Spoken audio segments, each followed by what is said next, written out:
UBC News. Now, experts have described women as key stakeholders in environmental protection and management if given better opportunities to access and own land in families. In practice, boys take precedence over their sisters in determining who benefits from their father's land in disguise of culture, a factor that limits their zeal for climate change mitigation through tree planting. Our reporter Joseph Odama explores the mystery surrounding the cultural mischiefs of denying women the right to own land and how its participation is precipitating hazardous climate change.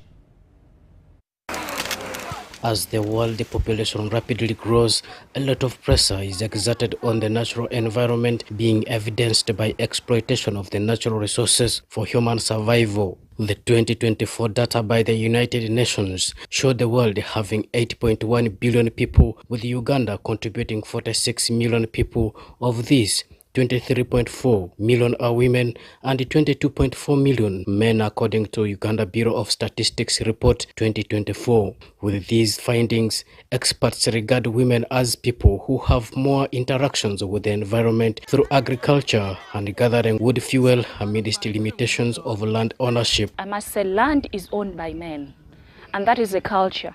And you see, the biggest percentage of the farmers that are actively engaged are women, though they don't own land. According to 2017 Population Matter by the United Nations Population Fund, only 27% of women in Uganda have access to registered land, despite the majority of them being engaged in agriculture.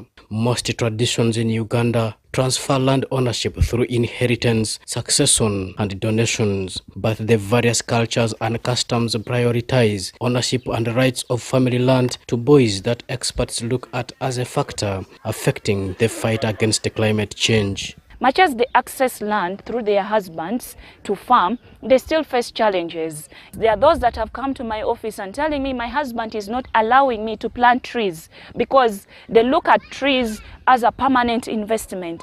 Professor Robert Kajobe, the Director Graduate Research Training and Innovations at Muni University with an environmental background, explains. Now, because the women are the ones tilling the land, over 70% of the ones are the ones producing. If the people who are engaged in agriculture, 70% are not planting trees, that one affects the climate directly. So women should be able to own land so they can plan properly and invest and plant trees. Culturally, women's fate remains to possess secondary rights based on their relationship with the male landowner, like a husband, in case the woman cannot buy her own land to have authority over. Many women in Uganda have testimonies of being denied access to family land, with worse scenarios being among uneducated women. Men still believe that maybe women were gotten from their ribs. It deprives women from having total control of the land so that you are able to plant trees. Harold Achema, formerly a Ugandan ambassador, now turned an opinion writer with a Daily Monitor newspaper, gives a journalistic perspective on how societal systems can empower women in environmental protection and management through land ownership. Sustainable Development Goals. Goal number 5 is on gender equality. And really today in the 21st century, my view is that there should be no discrimination in terms of who owns land. In fact, today, most of the people who are involved in agriculture, in fact, I think according to UBC, 80% of people in rural areas. So really, I think women should have as much right to own land as men. Lugbara Chiefdom is one of the biggest cultural institutions in the Western Nile sub-region of Uganda. To understand the Lugbara cultural perspective of land inheritance and distribution in families, I spoke to the Prime Minister of the Chiefdom, Ismail Tuku. It is a very challenging subject. The Lugbara perspective is that this girl has a right as the boy. She gets her first piece of land from the parents. She calls it her garden. When she moves across to another clan to get married, This girl leaves the piece of land in full support of the family. And once you are given this bride price by your father, you know that the idea behind it was to say that you are responsible for the issues of this sister of yours.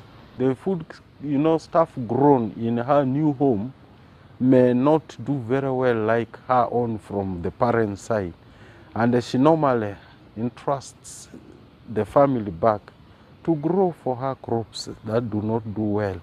And should the marriage become sour, should she divorce or be divorced, this girl will not go anywhere else but come back home to settle on the piece of land she had.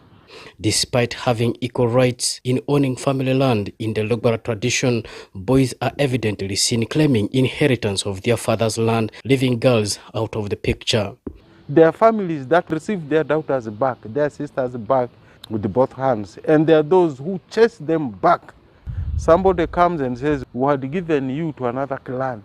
This is partly because of one, greed. Two, she must have lost the parents. Articles 26, 33 and 237 of the 1995 Constitution of Uganda gives equal opportunities for men and women to have equal rights to property ownership, including land. Rehema Minala is a legal officer with the FIDA Uganda who has given legal insights on how land ownership by women can improve environmental justice. So for a woman to own property, she can obtain it in different ways. One, she can purchase it. She can get it as a gift from a relative, a parent, a friend.